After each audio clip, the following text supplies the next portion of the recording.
We have 5 sons, and our middle son unexpectedly, January 2019, died by suicide, and it just rocked our worlds. And after this happened, my husband and I just looked at each other and said, "We're gonna do something. We can't see this happen and not do anything." And because of Mikey and who he was a people connector. He let everyone know that they matter. Um, he was so influential in this community. Went to Rio Grande High School and then was attending Cal Poly. And so we decided to just start this foundation called Knowing You Matter. Our mission statement is the Knowing You Matter exists to show you, the one who's considering somebody that has suicidal ideation, the one that has somebody has attempted suicide or other self-harm, and the friends of the family of the lost matter through community outreach and support. So we knew that we wanted to gather people to support people that were going through these struggles. So through telling our story, it's just been a wonderful way to connect with people and build community, break that stigma.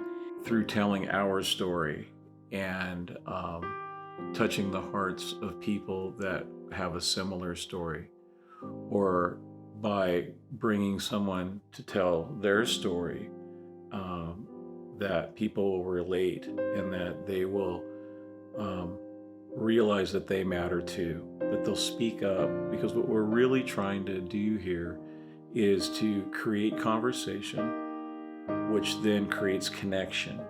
Hey, I need help. And through that connection, community. There's help here for you. The importance of communication is huge. It's something that Sam talks about, our speaker.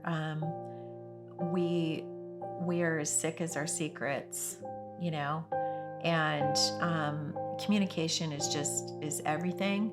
To be able to just be able to talk to somebody and to know that there's somebody there who wants to listen, and to be able to share our thoughts and our feelings instead of burying them deep down inside in shame that maybe we've done something or someone's done something that they didn't feel good about, that we don't have to bury ourselves in that shame, but we can get it out and get the help that we need. You injure yourself out in the world, you break your arm, you cry out for help. Hey, my arm is broken. But nobody judges you about that. Oh, he's got a broken arm. But you deal with, thought that isn't socially acceptable. I'm going to take my life, or I don't know how to get out of this depression. I don't know why I'm so sad. These things are feared by the people that are going through it. What are people going to say about me or think about me? Am I going to be rejected? All I know is that I didn't know that Michael was hurting at all. The importance of communication is that when we do share, and I know Daryl and I, as we've even shared our story, and it's been very vulnerable to talk about, but really when you share it, you get a lot of love and support and acceptance, and you realize that we don't have to walk around in shame with some of the hard experiences that we've had in our lives. People, I believe, are afraid of admitting that they need help and that they're hurting. It's just something that wants to hide in the darkness, and you expose. What I find is that if you expose something into the light, the darkness fades. And through reaching out and asking for help, I believe that healing's going to come. We are living in a world today where people, they don't know their purpose, they don't know their identity, much less knowing that they matter to anyone. Suicide rates have skyrocketed. Substance use, domestic violence. I mean, it was already out of control, but bring on COVID and it obliterated our numbers prior to 2020. And we're talking age groups like 9 to 17, up 200%. So you don't start contemplating taking your life if you think you matter. You wouldn't do that, right? So the idea is understanding that you matter in this world and that you have purpose and that you have value and that people love you and care for you is hugely important. And knowing you matter speaks to not just the individuals who might be contemplating taking their lives or contemplating their value, but it speaks to the survivors who've experienced tremendous, insurmountable, inexplicable loss because of suicide. Michael's death, I can't reconcile. I can't reconcile it in my heart. I have days of just grief.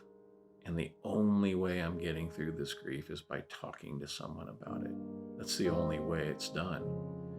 So even, all of these different facets, somebody that's that's considering, somebody with ideation, somebody that's, already inflicted self-harm on themselves and survived it.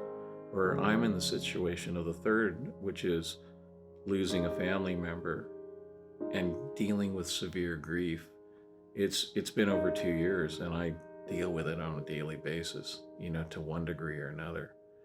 But the hope is, and the healing is that I'm not hiding it, I'm talking about it. In our experience in losing our son, we've just realized that, wow, people have come around us, they've come alongside of us. And so many times you just want to bury yourself under the covers and just not get out of bed or not get out there. You don't want people to maybe ask you questions. But in reality, the more open that we become about what we're really going through, in reality, there's a lot of acceptance that comes our way. And I think that that's something I've realized in my own opening up is, wow, these people really do care about me. They're embracing us. They're not shaming us for what's happened. And because it's so vulnerable to actually share what we're really going through when we're hurting. The grief that I've gone through has been extremely difficult to share, but so healing to share it. So healing to share it. The thing that happens is that in the midst of those lows, you can't see past it. You can't see the horizon. You can't see that I'm going to, come into a new relationship, or you can't see that I'm going to get a better job, or I'm going to make more money in the future, or whatever it is that you're going through. You can't see past the immediate. But, having that trust, that you just got to keep going. And knowing you matter connects people with a shared common denominator, and builds a community of hope through that. You're not alone. You matter. There's so many different resources that through our conference and our resource fair, we've been able to bring together several organizations to just, talk about what they do, give pamphlets and just connect with each other. And then, having our speaker, Sam Anthony Lucania, to be able to tell his story and to be able to let people know you're not alone. You matter. There's hope for you. This isn't the end, It's just huge. And I think that it just makes us feel so connected to our community. We want people to feel connected in the community and to be able to realize that there's hope, there's resources out there. The ideas come into the head all the time, different ways, different thoughts of, and it's that idea again. And I'm really grateful that I didn't. I'm really grateful that today I can mentor and come alongside other women, and that's what I do. As much as I can, I want to come alongside any woman I can that I see hurting or struggling. And if I can give them something that I wasn't given at that time, then that's what I want to do. I didn't have anybody coming into my life at 15. I didn't have anybody coming into my life when I was 21 and saying, hey, do you have something you want to talk about? Hey, do you need a hand? Hey, are you struggling with something? Because there was plenty of opportunities that somebody could see something on my face if they took just 1 second, just 1 second to look past my outfit or past my purse or past my hair. Past that, if they just take a minute to just look and see a person, to see them and like, hey, how's your day going? You can kind of tell, how's your day going? You know, you can kind of see when someone's having a hard day.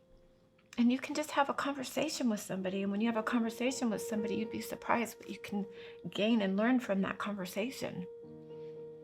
So I try to be that for as much as I can, just to be the best 10 minutes of somebody's day, because you never know what 10 minutes you can be in somebody's day. You know, the thoughts and the feelings just became a lot more invasive. I had to work harder to not think about it than think about it. If I admitted to myself that I was thinking about it too much, that felt more dangerous to me, or admitting, you know, that it was really going on. Healing isn't always instantaneous. There's some people who just like experience things really intensely, and the joys are really intense and like exuberant, and then the lows are like devastating. People with clinical depression, like, oh, they just want it to leave. You just keep to yourself and you think you're like the only one dealing with it.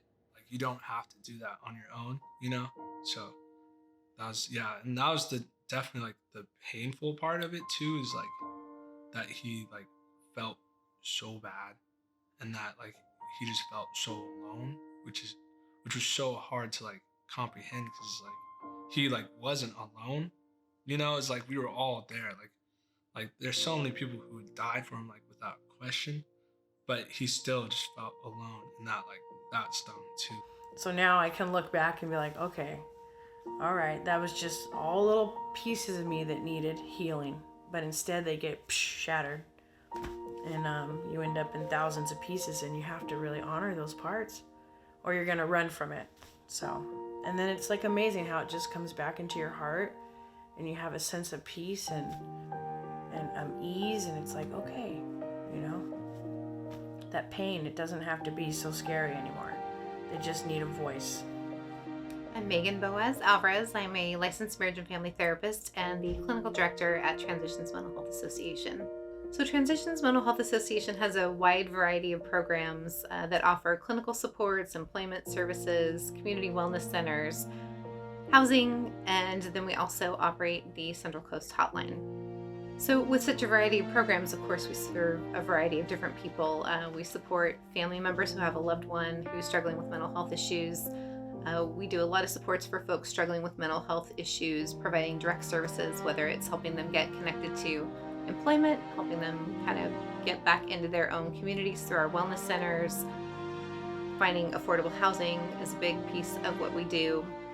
And then we also operate 2 farms that create employment opportunities for our clients and help people with kind of a soft entry back into the workplace. So whether somebody's working at the farm or the garden store, or they found a group at one of our wellness centers, like an art group or a support group that really help them get connected to other people in the community. I think it's the connection piece that's the common thread through all of these programs.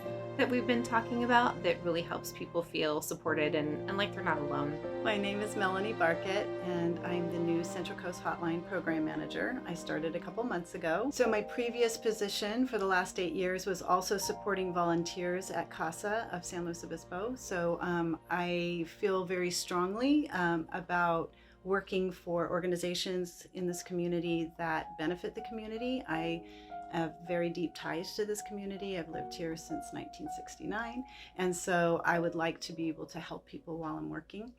And then maybe someday when I retire, I'll volunteer as well. I mean, I knew what Hotline did. I've known about it for many, many years, but I had no idea how connected we are to the community at large and how we're the only 24/7 hotline that there is in this county and northern Santa Barbara County as well. So that was surprising and really wonderful to know that we touch so many people.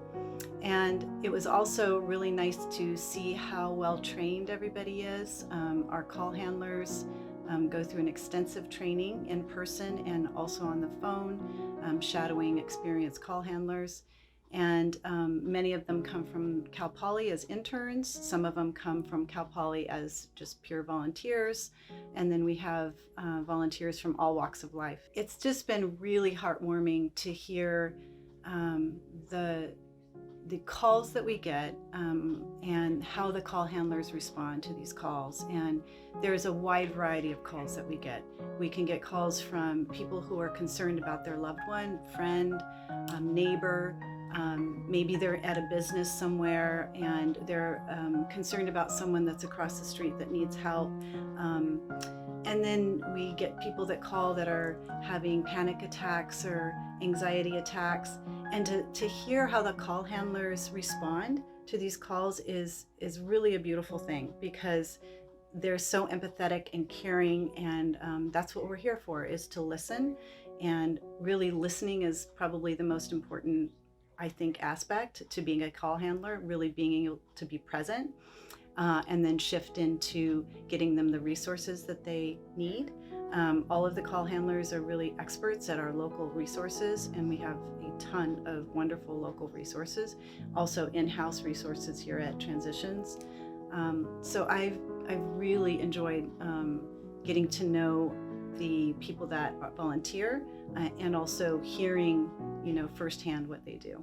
Every household should have the hotline number. Everybody should have it in their back pocket, because I think it's for everybody. I can see people calling and have heard calls just for a number. I need a number for X, Y, and Z to help a friend or for myself. So it can be used for just getting resources. It can use, because we dispatch to the local police department, to our local crisis team, so it can be used for that kind of help. It can be used just because you want to talk about someone who has maybe recently died and you're feeling sad about it and you want a listening ear. So there's a whole spectrum of different ways people can use the hotline, and that it's all appropriate. And our call handlers are really good at sort of redirecting to different resources if maybe our resource isn't the perfect one. The amount of help that we do it's really across the board. We get approximately 1,000 calls per month, and we touch lots of different people. We have some callers that call on a frequent basis because we are their touchstone, and that's really an important thing for a community to have. That's why we have all these resources. That's why we have different things to help people, because we're all in different places. But every single person matters. Whatever they're going through matters. And the more that we can come together within community through organizations or just, friendship, the more community that we build as we connect with each other. Communication with others leads to community, because you're invited into community through communication. Even if it's just one person, we're stronger together. I mean, we're just stronger together. And, lies can't hide in the light. They just can't, because in community, we dispel the lies that we harbor in our hearts through getting it out and having a safe person, listen to us, This community has come around us, and therefore the hope that we've experienced has been, I can't even tell you the hope that's come out of it. It's made me want to make a difference. It's made me say, wow, we're loved, we're accepted, this community loves us. And in that place, hope rises. It's the lack of hope that becomes destructive. It's the lack of encouragement that becomes destructive. And that's why we're better together in community, because sometimes we all have a lack of hope. And we need to be able to express that, and we need to be able to encourage each other in it. When I'm temporarily weak, my friend is temporarily strong, and vice versa. When he's temporarily weak, I'm strong, and we can lift each other up in times of trouble. We can speak that into people's lives because we've personally experienced it, and then we turn around and give that same hope that people gave us to other people, where we can now surround the next person and the next person when they go through hard times, or they're struggling with their mental health, or they lose someone to suicide. It's hard. It's hard to struggle with these things, but it's so encouraging to feel like people are surrounding you, and it's just amazing to experience that and then to give it back. Without hope, you can't build a home, or you can't build a family. And they always say, use the frame hopes and dreams. Think about it. Without a lack of hope, you're not dreaming anymore. You're not creating anymore. You've stopped. And it's kind of, they work hand in hand, the hopes and dreams. And sometimes, you may have an unrealized dream that can really set you back, or give you a lack of hope. But it's really just encouraging each other to keep going forward, keep moving forward. Because I've had so many instances in my life where I thought, oh, my dream is dead, or it's over, and it's just not the case. It's just not, I just can't see it yet. And so that hope in a better tomorrow is what we really need to encourage each other for. Hope is part of the solution, because if we don't have hope, we can't move forward in any area of our lives. We can't break through those mental health issues. We can't break through anything, and when we have hope, it gives us the inspiration and the motivation to see that there's help. There's help. And we can move forward and we can help other people.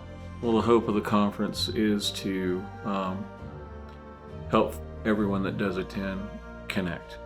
The hope is that we help encourage people to communicate, to open up, talk, and at least just say, hey, I'm interested to continue the conversation. We know that you're not going to solve everything that you're facing today, but by raising your hand and saying, yeah, I need a little help here, that's the first step. And that's what we're hoping for in this conference.